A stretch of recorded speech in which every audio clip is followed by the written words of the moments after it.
Hello नमस्कार दोस्तों, मैं अविराज बैट एजुकेशन चैनल पर एक बार फिर से आपके लिए लेकर के आया हूँ very very most important questions, जो कि मास्टर क्लास की सीरीज होने वाली है। ठीक है, जिसमें कि कुल 25 क्वेश्चंस होंगे।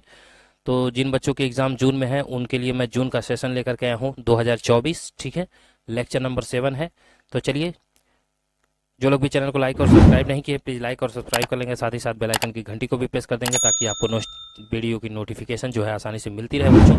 ठीक है, और एक दिन की क्लास गैप हुई है क्योंकि वोट के लिए मुझे थोड़ा बाहर जाना पड़ा था। ठीक है, मैं आउट ऑफ स्टेशन था, इसलिए मैं क्षमा चाहता हूँ।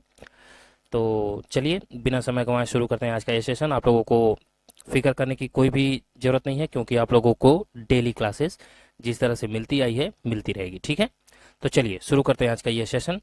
आज का पहला क्वेश्चन है, निम्नलिखित में से लिंक्डइन के फाउंडर कौन है। आज मैं थोड़ा जल्दी चलूंगा क्योंकि टाइम की पाबंदी है। निम्नलिखित में से लिंक्डइन के फाउंडर कौन है। Marcos Boris, Reid Hoffman, Pavel Durov या नन ऑफ दीज, इनमें से कोई नहीं। तो लिंक्डइन के फाउंडर जो है बच्चों कौन है बता सकते हैं। Reid Hoffman. ठीक है, चलिए आगे चलते हैं। निम्नलिखित में से एम पासपोर्ट किसके द्वारा जारी किया गया था, ये आपको बताना है। एम पासपोर्ट किसके द्वारा जारी किया गया था। Ministry of finance affairs, ministry of home affairs, ministry of external affairs या नन ऑफ दीज, इनमें से कोई भी नहीं है। तो एम पासपोर्ट जो है वो किसने जारी किया था। Ministry of external affairs. ठीक है, इसने जो है क्या किया था, एम पासपोर्ट को जारी किया था। ठीक है, चलिए आगे चलते हैं। अगला है, निम्नलिखित में से विंडो 10 के स्क्रीनशॉट की शॉर्टकट कुंजी क्या होती है। विंडोज 10 में जो स्क्रीनशॉट लेने की शॉर्टकट कुंजी है वो क्या है, विंडोज 10 में बताना है। प्रिंट है, स्क्रीन है, प्रिंट स्क्रीन है या नन ऑफ दीज, इनमें से कोई नहीं। तो ये तो बहुत ही इजी क्वेश्चन है, आप लोग बता सकते हैं प्रिंट स्क्रीन। ठीक है ना, कहाँ होता है तो राइट साइड में कीबोर्ड के सबसे ऊपर डिलीट बटन के जस्ट बगल में। ठीक है ना, डिलीट बटन के जस्ट लेफ्ट। चलिए अगला देखते हैं। निम्नलिखित में से लिब्रे ऑफिस के किस मेनू में स्लाइड ट्रांजिशन कमांड उपलब्ध होता है, आपको बताना है। स्लाइड ट्रांजिशन कमांड किस कमांड में पाया जाता है। टूल्स मेनू में, स्लाइड मेनू में, व्यू मेनू में या नन ऑफ दीज, इनमें से कोई नहीं।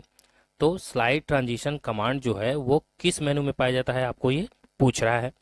तो स्लाइड कमांड में ही पाया जाता है। ठीक है ना, सॉरी स्लाइड व्यू में। ठीक है ना, चलिए स्लाइड मेनू में। चलिए आगे चलते हैं।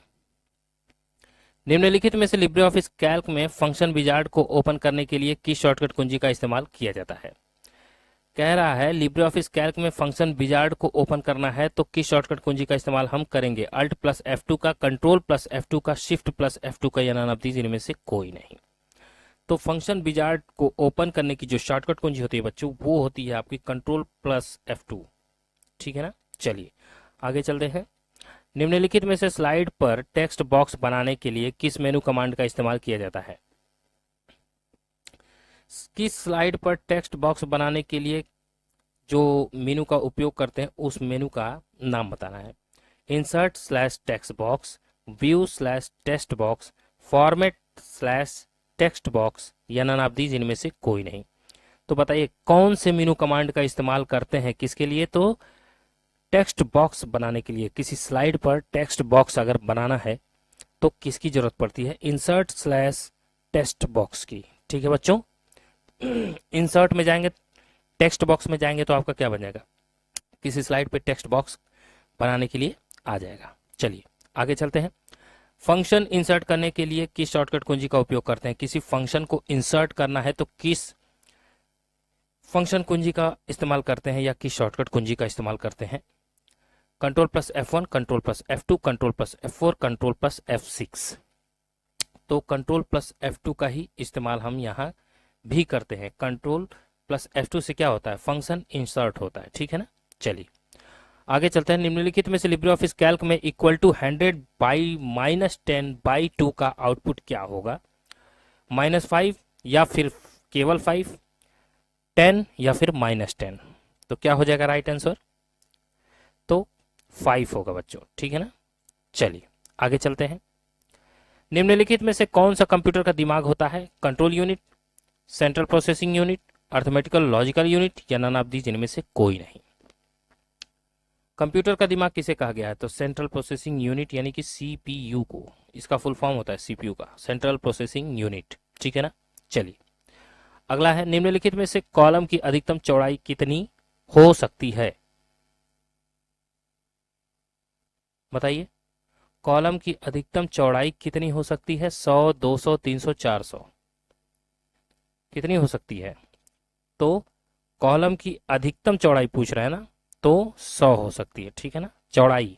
चलिए अब आगे, निम्नलिखित में से यूनिक्स में रिमूव फाइल के लिए किस कमांड का उपयोग करते हैं? रिमूव फाइल करना है यूनिक्स में तो किसका उपयोग करते हैं? एमबी कमांड का, सीडी कमांड का, आरएम कमांड का, पीआरटी कमांड का।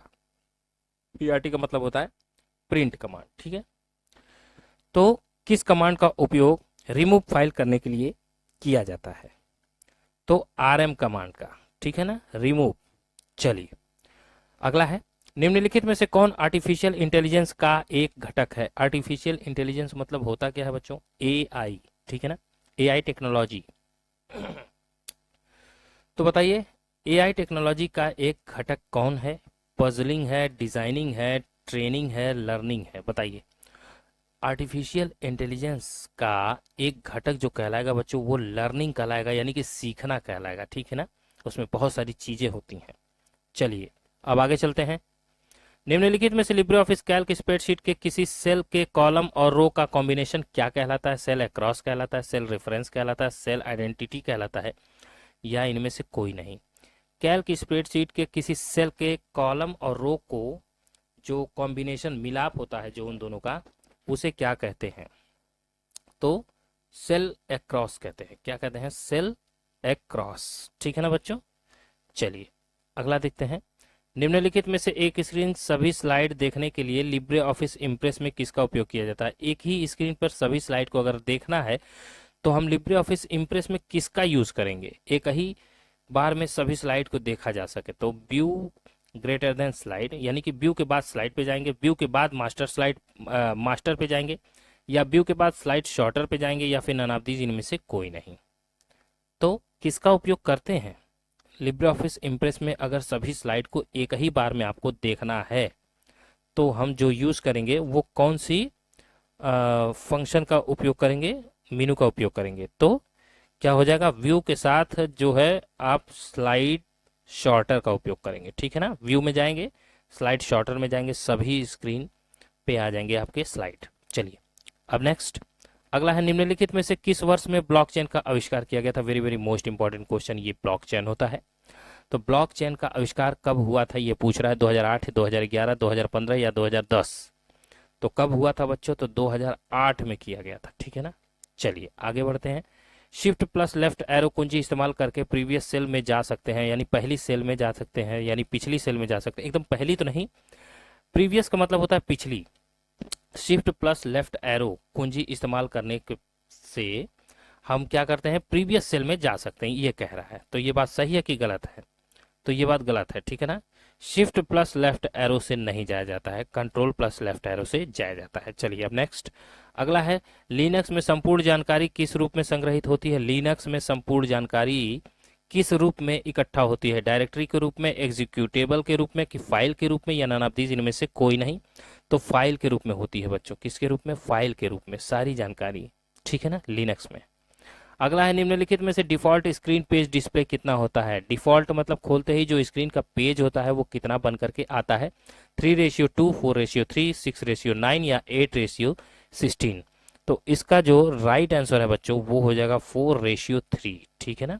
चलिए अब आगे बढ़ते हैं, आरपीए संज्ञानात्मक नहीं है लेकिन अपने अनुभव से सीखना है और उसके अनुसार काम करता है। क्या आरपीए? बताइए, ये जो कह रहे हैं वो सही है कि नहीं? इसी तरह से आपके क्वेश्चंस पूछे गए हैं, इसलिए मैं इसको भी लेकर के आया हूं। तो इसका हो जाएगा ट्रू। ठीक है ना। चलिए अब आगे बढ़ते हैं, पैराग्राफ एडिटिंग दाएं और बाएं दोनों तरफ एक ही समय में एक साथ हो सकता है। अब देखिए, कोई पैराग्राफ है, ठीक है, उसको एडिट कर रहे हैं, तो एडिटिंग के समय दाएं और बाएं दोनों तरफ एक ही समय में क्या आप कर सकते हैं? बताइए। तो एक ही समय में दोनों कैसे कर सकते हैं भाई? इसलिए तो फॉल्स हो जाएगा ना। या तो राइट करेंगे या तो लेफ्ट करेंगे, या तो अप करेंगे या तो डाउन करेंगे, ऐसे होगा। लेकिन एक ही साथ कैसे हो जाएगा लेफ्ट और राइट। ESD का पूरा नाम क्या होगा बताना है। System analysis and design, system automation and design, system analysis and document, या सॉफ्टवेयर एनालिसिस एंड डिज़ाइन। बताइए SAD का फुल फॉर्म क्या होता है। तो SAD का फुल फॉर्म होता है सिस्टम एनालिसिस एंड डिज़ाइन, ठीक है ना। Option A is the right answer. आप लोग 2-4 बार बोलिएगा तो याद हो जाएगा। सेलेक्ट टेक्स्ट के नीचे लाइन लगाने के लिए कोई सेलेक्ट टेक्स्ट है, जैसे कि मैंने इसको सेलेक्ट किया और इसके नीचे अंडरलाइन लगाना है, तो किसका उपयोग करेंगे आप। सेलेक्ट तो हमने कर दिया, तो इतने ही वर्ड को वो सेलेक्ट करके उसी के नीचे अंडरलाइन लगेगी। तो अंडरलाइन के लिए Ctrl+U का इस्तेमाल किया जाता है। क्या ये बात सही है कि गलत है, तो आप बताइए क्या हो जाएगा इसका राइट आंसर। ये एकदम ट्रू बात है, मतलब सही बात है। Ctrl+U से क्या होता है, ये अंडरलाइन होता है। Ctrl+D से डबल अंडरलाइन होती है, ठीक है ना। चलिए अब नेक्स्ट, कोई भी कार्ड जो बैंक खाते तक पहुंच सकता है वह क्रेडिट कार्ड होता है। जो बैंक तक पहुंच सकता है वह क्रेडिट कार्ड होता है। कोई भी कार्ड की बात कर रहा है। अब बताइए कोई भी कार्ड कैसे, आधार कार्ड को लेकर के जाइए, और ये क्या कहते हैं, गरीबी रेखा कार्ड होता है ना, और बहुत सारे ई श्रम कार्ड है, तो इन सबको लेके जाइए और क्रेडिट कार्ड बना दीजिए, तो बन पाएगा, संभव है नहीं ना। तो ये क्या हो जाएगा, फॉल्स हो जाएगा, ठीक है। चलिए आगे बढ़ते हैं। निम्नलिखित में से आर्टिफिशियल इंटेलिजेंस को AI कहते हैं। देखिए यहाँ पे दिया हुआ है, आर्टिफिशियल इंटेलिजेंस किस वर्ष स्थापित किया गया था, ये आपको बताना है। 1956, 1964, 1976 या 1997 में। तो 1956 में, ठीक है ना, 1956 में। चलिए अब आगे बढ़ते हैं। किसी कार्यरत डॉक्यूमेंट में किसी टेक्स्ट तथा ग्राफिक्स को सेलेक्ट करने के लिए Ctrl+A का उपयोग किया जाता है। कह रहा है कि डॉक्यूमेंट ने खोला आपने और टेक्स्ट को और ग्राफिक्स को सेलेक्ट करने के लिए Ctrl+A का यूज करते हैं। तो क्या ये बात सही है कि गलत है, तो बिल्कुल सही है। टेक्स्ट को हो, ग्राफिक्स को हो, सब चीज़ों को Ctrl+A से सेलेक्ट किया जाता है, ठीक है ना बच्चों। तो बस आज की वीडियो में इतना ही क्वेश्चंस थे, और भी very very most important questions आप लोगों के लिए मैं नेक्स्ट वीडियो में लेकर के आऊँगा। बच्चों आप लोग घबराइएगा मत, आप लोग निश्चित रूप से पास होंगे। बस आप लोग डेली क्लासेस देखते रहिए, पढ़ते रहिए अच्छे से, ठीक है। एक ही वीडियो को 2-2 बार देखिए अगर नहीं समझ में आता है तो। लेकिन जितने भी क्वेश्चंस आप लोगों को प्रोवाइड किए जाते हैं वो सारे के सारे क्वेश्चंस आप लोगों को दिमाग में रहने चाहिए, ताकि वहाँ पे देखें तो कर लें। बस आप लोग परेशान मत होइए, आराम से पास होंगे बच्चों, ठीक है, घबराइएगा मत। तो चलिए आज की वीडियो में बस इतना ही था। मैं अविराज आपसे इजाज़त लेता हूँ, मिलता हूँ अगली वीडियो में। तब तक के लिए जय हिंद, जय भारत।